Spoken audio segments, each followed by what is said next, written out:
Welcome to Beyond the Bottom Line, the podcast where founders and business owners get in-depth insights and actionable takeaways from industry experts.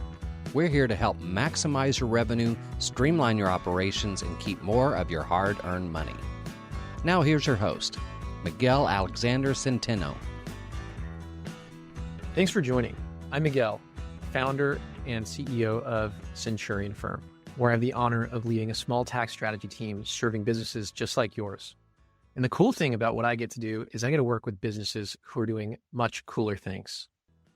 I do a deep dive with clients, mentors, and businesses I admire about their world, how they think about the area that they're an expert in, and we dive into how you as a business owner or operator can learn from the best. I am joined by Rodrigo Romero, the founder and CEO of Aloha, a Miami-based fintech company building the payments and banking infrastructure, powering the future of travel across the Americas. Together with co-founder Jorge Dupree, he founded Aloha to help travel and hospitality businesses simplify cross-border payments, access local banking services, and move money seamlessly across multiple countries and currencies. Rod, so good to have you on. Thank you, Miguel. Thank you for the invite. Of course. And I wanted to start by asking a little bit about you. How did you get your start in entrepreneurship? Do you come from a family of entrepreneurs? Where did that journey begin? Wow, that dream began in Chile. So I am a native Chilean-born Chileno. Chileno. And my family has always been comerciantes. They've always been selling and buying. I got the tech virus installed into me when I came to live to the States because all of my family has always been either textile or clothing, the normal buy and sell of a normal middle class family in Chile. So, you've always seen the freedom that gives. People would come in and out of the house. There were clients that were buying stuff over there. You would go visit your grandma's shop, and you would see all these different people. And they were real old school hustlers, and I guess the DNA just comes with it. That's awesome. And was there a moment where you said, I want to do this differently? And what was that like? Oh, when I was struggling trying to find my way or my comfort zone, if I could say it that way, my family was always like, well, you should try the family business, right? The clothing business and the textile. I'm like, it makes sense. But no, I just couldn't do it. I just couldn't do it. And when I was about 13, 14 years old, my family moved to Dominican Republic. Mm-hmm. And the first thing that they did was they bought me a Packard Bell 233 megahertz processor. I'm talking like the old yellowish computers, those. Uh-huh. And that was when I saw, I'm like, oh my God, this is it. This is what I want to do.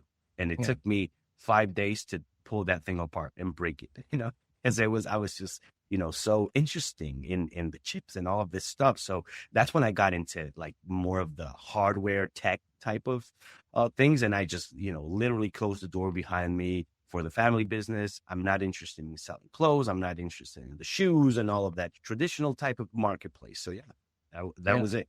What did your parents say when you said you want to do something different? Did they support you or were they suspicious? Oh, no, 100. I mean, I've been running this thought through these past couple days, and they were my first investors. They invested in a computer for me. Buying a computer back in the day, I'm talking about early 2000s or late 90s. I remember when we got that computer, and it cost a lot of money. And they were the first investors. They invested in books. I always wanted to eat books. I would read them, but I would read them only to halfway because I wanted to figure out the rest for myself. So I was always that curious person, but they always supported me and they always made sure I had that education, so I could just learn on my own later. I was 100% self-taught. I love that. And how did your entrepreneurship journey begin? Was there a first V1 of the business? Tell us a little bit about some of your earlier projects. Oh, wow. This is great. So at 13, 14, I met an American guy in Dominican Republic, And he said, what do? You speak English. It's very weird for a person in Dominican Republic to speak American native English. And I told him, yeah, I lived in the States and I liked hacking. A 13, 14-year-old hacking is like, opening the CD-ROM slot of the other person on the other side of we're just printing something out in their printer. And he's like, you have to stop wasting time. I'm going to bring you something. Next day, he comes in with a printed manual of HTML4. He's like, learn this. This is literally going to blow your mind. And I'm a curious person, right? So I started reading it and I discovered how to make web pages in Notepad. So I was literally just learning to code HTML in Notepad. Time went by. I joined Yahoo chats. This is old school. You have to be late 30s to know the Yahoo chats. Oh, yeah. And there was a room called small businesses, right? And I went into that small business rooms and I just copy pasted website for $100, website for $100, website for $100, until some guy, he messaged me and said, listen, I need a website. I have $100, And that's when I made my first agency, which was called Starlight Media. I still remember the name. I still remember the logo I did. And you came up with that when you were like 14? Yeah, but I spelt it wrong. I spelt it like it was misspelled, Yeah. But It was actually a branding strategy. Maybe it was all wizardry, and I just didn't know. But after that deal went through, I just kept spamming, and I got a local client, a local American citizen living in the DR, wanting to do real estate. And he says, listen, I'm looking for somebody to do a database driven website with I want to update it. I'm like, yeah, I'm your guy, man. And I sealed that deal, and I was about 14 and I made $2,000 on that project. And that literally blew my mind. I was like, this is insane. Can I really do this? And later I went online to learn how to do it, because I sold something I did not know how to do, which is typical entrepreneurship, right? Irresponsible, reckless, like we say in Spanish, mejor pedir perdón que permiso, ask forgiveness and permission. Yeah. And that was it. I'm like, I'm not going back to traditional life again. And I think there's a great point in that, because oftentimes we deal with early entrepreneurs who are stuck at, do I set up my LLC? Do I do a C Corp? And it's an important question, but your story and other founder stories just say, just get started. Just get revenue. What do you tell founders in that same situation? Same thing. Don't stress over the product. I'm a product guy, so I'm like, I don't like the size of this button. People are not going to click it if it's this weird shape, right? No, don't worry about it. People really don't care. People are there for the value, and you have to prove that there's value. People tend too much to get into the weeds of things. But it's I have a more direct approach to that. I think it's the fear of getting started, the fear of rejection. What if this actually gets nowhere? So people start trying to come up with like a path of more resistance towards their goal, just because they're afraid of rejection, which is a terrible thing. But just do it, I think also you can deal with smaller problems once you get that cash. So I imagine getting that $2,000 empowered you and gave you some resources to actually start leveling up. And I think that's a great takeaway, is you need cash to bring you to the next level, whether that's debt, but even better if you can do it with actual revenue. Let's get to Aloha. So, period between 14 and Aloha, how would you summarize that period? What did you see looking back? How was that journey preparing you for what you're doing now? That's a reminiscent question, because it's just ups and downs, man. I mean, the life of the entrepreneur is a constant learning curve. Everything is new. We are not able to stay in one place. We're eager to keep learning, to keep doing. Between the 14-year-old Rod and the 40-year-old Rod today, there's a lot of ups and downs, a lot of failed projects. Like many people say, everything that I built and I failed to take to market and I failed to actually make revenue were the things that I needed to make Aloha successful. And right now, even for me, I'm in the weeds of it. It's not for successful for me yet. There's still a lot to do. These are just the first hurdles that we've actually gone through. But the past 30, 40 years for me have been building that resistance, that strength to actually overcome these things. There was a time when I started Aloha, I used to have this, I don't know what you guys call it in the States, but it's like, I always had ideas in my head. And I would start them and I would create the website. But the moment I had to go to market, I was like, oh, this gets boring again.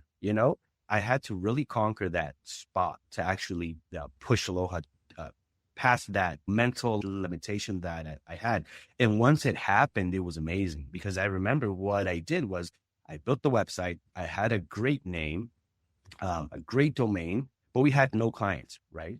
So I just literally called up a client and said, or a potential client, and offered them the service. And that was when it clicked to me like, okay, this is the next step. It's simple, but product people or the people that are always building things, that we always get stuck in the we want to build, Yeah. So yeah. So you applied that same concept of like, let's just get a customer. Let's just get a customer, let's just get a customer. And it's the hardest customer you'll ever get. It's the one that's gonna eat you up. He's gonna hate you. You're gonna hate him, or her, because you're just not gonna provide any value. Sure, there's a case to be made where you're providing value. That's what they're paying. But I hate my first few clients. I respect them a lot. They really gave us the chance. Thankfully, in the Aloha life, the first 20 customers, 15 are still with us. So that's a testament to we're actually doing things right. Yeah. And I think what you're saying is that, if you compare V1 of the value you're offering to your customer, you compare it to V20 or whatever you're at now. Yeah. The gap in value is just huge, It's huge. What problem were you eager to solve early on? So we were eager to solve the payments problem for travel and hospitality, although we could not solve it at the beginning because we lacked the software layer. If we wanted to solve the problems that were above the software layer, we needed to depend on the software, right? And those softwares were incumbents in LATAM that were very expensive for the SMB type of segment that we're in. So Jorge and I, one day we were talking and we decided let's build the software side. It's not a big deal, right? Boy, were we wrong. We were terribly wrong. But we went out and built the software layer. And then when basically it was a payments issue, Jorge has 4 independent boutique hotels in Chile, and he was not losing bookings because of a faulty software system. That's been solved for the past 15 years. It was the payments problem. There's a lot of international guests that could not pay beforehand. So he would lose the reservation. He would lose the booking. He would have rooms that were phantomly paid, but they weren't paid because the person, didn't do the transaction, canceled their visit or whatever. So we always set out to fix the revenue problem, but the way that we were doing is solving the payments problem. And just break this down step by step. So, a traveler books online, like take me through that. They put their credit card. Take me a little through the journey and we're Aloha. Sure. So let's say you're a travel agency, which is the simplest example. You're a travel agency in Chile, right? And you have a lot of Brazilian clients, which is a very common case for Chile. Brazilians want to pay with reals, with their currency, right? Yeah. And they pay with Pix. You can buy a caipirinha on the beach with Pix. That's how native Pix is to them, right? And they're expecting their travel agency that's in Chile, that's going to bring them to Santiago to go see the snow, to charge them in Pix. They're not expecting to pay in Chilean pesos. So the agencies were losing bookings for that. So what Aloha does is it allows that travel agency to charge this Brazilian customer in their currency, get everything paid up before the trip, right? So there's no frictions, there's no missed bookings. And then it's as simple as that. It's a very simple transaction, but travel has a lot of intricacies.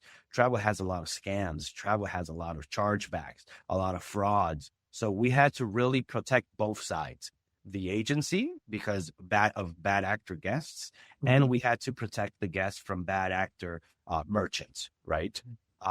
So we actually solved that. And it's not a horizontal solve. Like, why wouldn't a Stripe solve this? Because travel is so deep and it's so vertical and it's untouched by technology. I think latest Sequoia report says that travel is 0.5% tech under technology. And it's insane. So it's an industry that's ripe for disruption. And tell us how, like Aloha today, what's exciting in terms of disrupting our industry? Oh, I love the disruption of the payments, but the banking part of it is amazing. Because in that same example I was mentioning usually the travel agency that's in Chile, he's going to probably have to pay a supplier in Peru, right? Because maybe that same Brazilian traveler is going to go to Machu Picchu and wants to see, the wonders of the world. So now it becomes a banking problem because now I need to move money. A company needs to move money cross-border to another company, So the banking aspect, the fund collection, but now the sending out, I think is amazing. People think it's very simple. Well, in LATAM, it's a lot simpler than the US. You guys have the Klarnas of the world, the Affirms of the world, but that has existed 20 years ago in Chile, for example. And there's a lot to learn. So the banking part is what you're focused on. Are you willing to share maybe some of the roadmap? What are you struggling with today that, you've got a hypothesis, but you're working through it?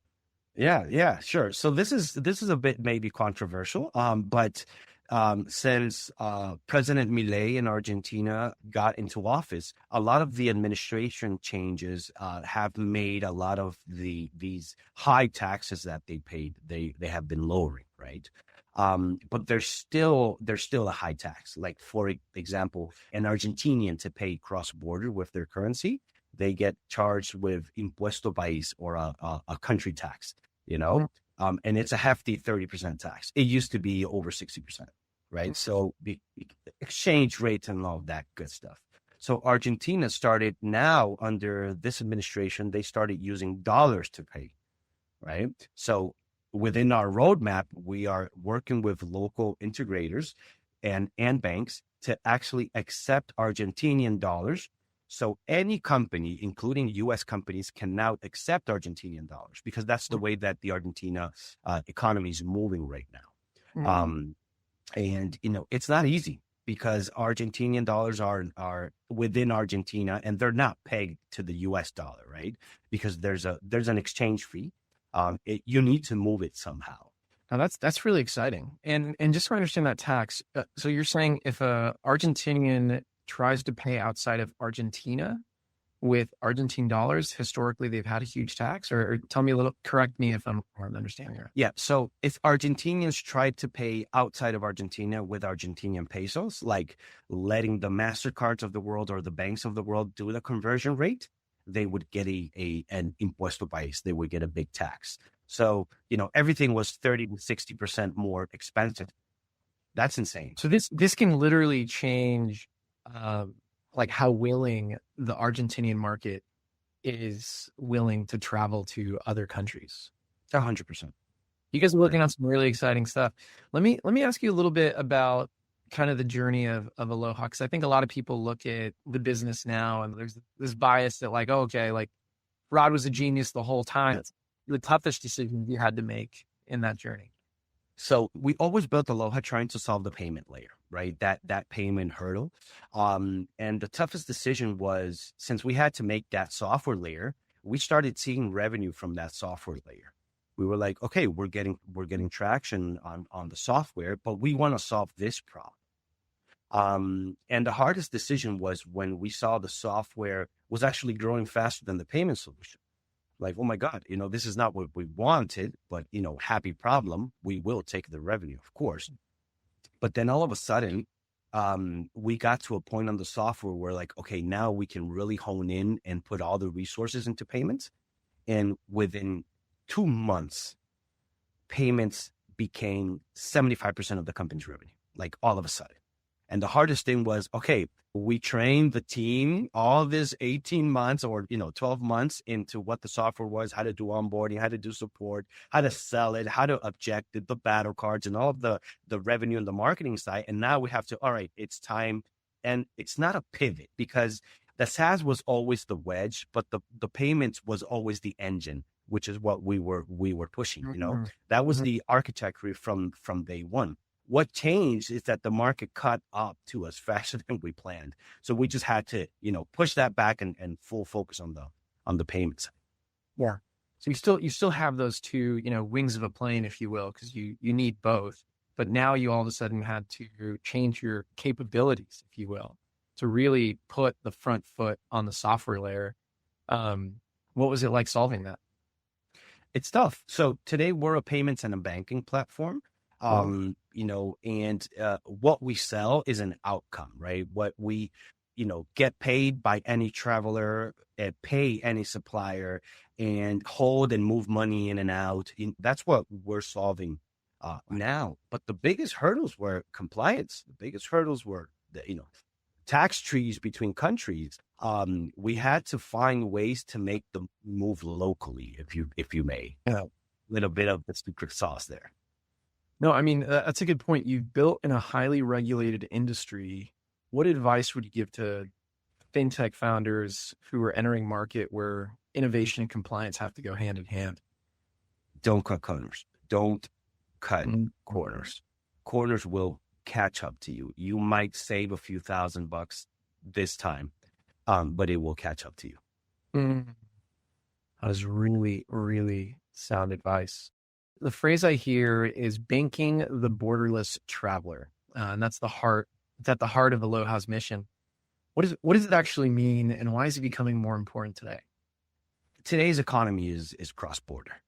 Now, that phrase might make you think that we're a B2C company or that we cater to the traveler, but we cater to businesses, and we allow businesses to give those services, right? And the traveler crosses a border and their money doesn't. For example, a Chilean family books an Orlando trip, and this Florida agency can't take their Chilean pesos. So the sale dies or it becomes a 4-day wire or a 4-day process. They sent the money on a Monday. The agency receives it on a Friday, but nobody knows what the money did between those days. We solve that. We make it an instant availability to the agency, right? So that's what I think borderlessness is. So AI is changing every industry. How do you see it in yours today? Wow, that's great. I have a bit of I don't go with the AI wave. Like, oh my God, AI. There is an AI opportunity 100%. My development team has about 18 agents working full time, so we are using AI, but I'm not talking about the customer facing chatbot, I'm talking about, for example, in travel and hospitality, the back office AI agent, the one that's doing the reconciliation, the supplier follow-ups, the exception handling. That's where the hours are. That's where our customers see the drain. It's overestimated because people think it's going to replace their judgment calls, but I think it's underestimated in how much a small agency can save in a week's reconciliation and chasing payments, which is what AI usually deletes. There was an IBM quote from the old founder, right? He says, we cannot allow machines, since machines cannot be responsible, they cannot be allowed to make decisions for us. I don't think that's going to be true later, but I think it's still true today. So if you're thinking about giving advice to either someone internally in your company that has build responsibility or a founder that's building, with that philosophy, how do you help them identify the best use cases for AI? Yeah. So internally, we are deploying AI agents, the agentic side of AI, not the prompting side of AI. What I mean by this is that most of the people today use AI as, you know, um, go through this Excel sheet and clean it up for me or organize it for me, and the AI will give you an output. However, in these, I would say, closed loop AI agents, it's like, this is the objective, you know, and the AI agent will get it done. And it will not need to iterate back to you. It will be independent in a sense. And I think that's what we need to strive for. Not just talking to the AI and let the AI solve the math for you, but deploy agents that will literally get the job done without you in the middle. If there's obviously a decision and a judgment call, human in the loop, 100%. I'm not saying, let it go autopilot. Make systems agentic. Let them think for themselves. And how do you find the kinds of problems that you'll give to that loop AI? Is it the hardest problems or the simplest problems? How do you think about that? I use it a lot as a sparring partner. When I'm driving, I just turn it on. I'm like, hey, Claude.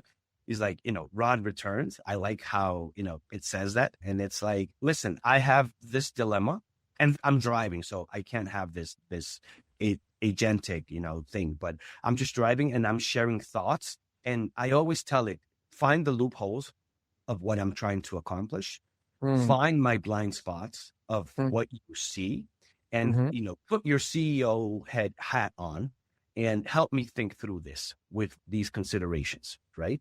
And then it just tells me things that I was not thinking, and just using it that way in a very critical way, egoless way, because the AI is going to tell you things you don't want to hear, and I think that's like the first step towards trusting what these AI agent guys, I call them, what they tell you.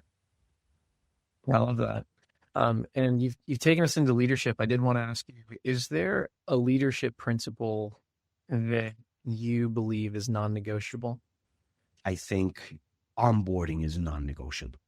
And I've been a prisoner of that. If you do not onboard a person properly, this is the AI conversation again. If you do not tell the AI what to do, how you do it, what you expect, what the 90-day success expectations look like, he's just going to go all over the place. And I think a leadership principle is you are hiring a person to do their job. When you hired them, you made the de facto decision that you're going to trust their judgment, that you're going to trust what they're going to do, right? So now it's your job within these first 3 weeks, 3 months, whatever it is, to onboard them properly. So now they have the information necessary to make the calls and the judgments that you hired them to do. And if they're all over the place, then it's your fault. It's our fault, right? We did 2 things wrong. We either hired wrong or we onboarded wrong, or maybe both. No, I love that. And you're juggling a lot of things. I mean, right now, I know you've got a call with investors right after this. How do you stay focused? How do you choose where your focus goes, and how do you stay organized so you don't miss anything? Yeah, I segment it by weeks. So let me give you like very practical things that I do. I just came before the podcast. I just came from a call, which is our cash flow call, right? And have controller and my financial guy and us as Jorge and I as the founders, and we're looking at financials. All we do is check the cash flow, not what we think we sold, not the MRR, not the ARR, none of the units, the unit economics. We're checking cash flow. Like, are we good? Are we going to make it? What can we spend? What can we not spend? Can I do this? Can I do that? Right. Which has a lot to do with financial planning, but that's a non-negotiable. That's every Thursday. That's an hour and a half, and we're in the weeds. Right. But after that, while I'm doing that, one of my AI agents, it's talking to potential investors. Right. So the only thing I need to do is just side look, how it's going. And trust me, I've had great results having these guys talk instead of me. They're better CEOs than I am. But yeah, it's just dividing the time slots, and just try to be focused, present in that moment. I think founder mode has a lot to do with, sure, the hours you put in, but the quality of the hours you put in. Amazing point. Well, I want to give a nod to Jorge a little bit, because you've got a lot of founders looking for their for their co-founder, what would you share about your experience as advice for those looking for a good co-founder? I like this because this is a very good question. And I've always said this is public knowledge. I am a type of person. Jorge is a different type of person. We cannot live farther apart on the spectrum of people, Jorge's over here, I'm over here, Yeah. But the funny thing is, and don't take this as gospel, okay? The funny thing is that Jorge's wife is exactly like I am, and my wife is very similar to Jorge. We got the same spouse at home and the same spouse at work. It makes it easy. Yeah. Well, it makes it easier because you know when to shut up. You know when to push, I think if you're looking for a co-founder and you're looking for one like you are bound to have issues. It's like, think of it, it's like a marriage, If you guys have different economic beliefs, if one thinks socialism and the other thinks communism, you guys are going to have fights, and that's just an example. So, try to have the core values aligned, but different type of person, 100%. Well, let me ask you the same rapid round of questions we ask every guest. What is a favorite book that influenced you? Exponential Organizations, version 2. I think it's an amazing book. Beautiful. What's a habit or skill that you don't have that you wish you had? Oh, grandmaster chess player. For some reason. A little hard not to deep dive on these. What's your favorite AI or productivity tool that you got this year? Oh, Claude Code, 100%. Brilliant. What's the last place you traveled for fun? That's a sad question, Miguel. That's a very sad question because I have not traveled for fun in many, many years. So just you're I'm gonna say the sandbar here in Miami. Oh, very cool. And if money were no object and you had to do something for work for 1 week, any job you want to do, what would it be? Professional chess player. All right. Next time we get together, I think we're gonna have to play some chess. Oh yeah, 100%. I'm not that good. I'm at about 1800 rating, which is intermediate at best. Well, that's pretty decent. Rod, it was a pleasure to have you. Thank you for your time. If people want to connect with you, follow you, where should they do that? I've been trying to get pretty active on LinkedIn, so you can get my controversial takes over there at LinkedIn, and also the company's profile is there, so that's where it's going to get better. We're working on the social media stuff. I'm looking forward to seeing that. We'll link to it in the show notes. Again, Rod, thank you so much for your time. Miguel, thank you very much for having me. Thank you for joining this episode. To make this conversation more actionable, I encourage you to write down 1 or 2 things that you took away. And if you want to connect with me, you can connect with me on LinkedIn, where I'm fairly active. Look for Miguel Alexander Centeno. And if you found value in this show, please subscribe on whatever platform you use to listen to podcasts. And stick around for the next show. What you learn might change your business. Thanks for listening to Beyond the Bottom Line. This podcast is brought to you by Centurion Firm, bringing you Fortune 500 tools and strategies to help small businesses and other organizations with tax, accounting, and technology implementation that maximize cash flow and long-term value. Learn more at centurionfirm.com.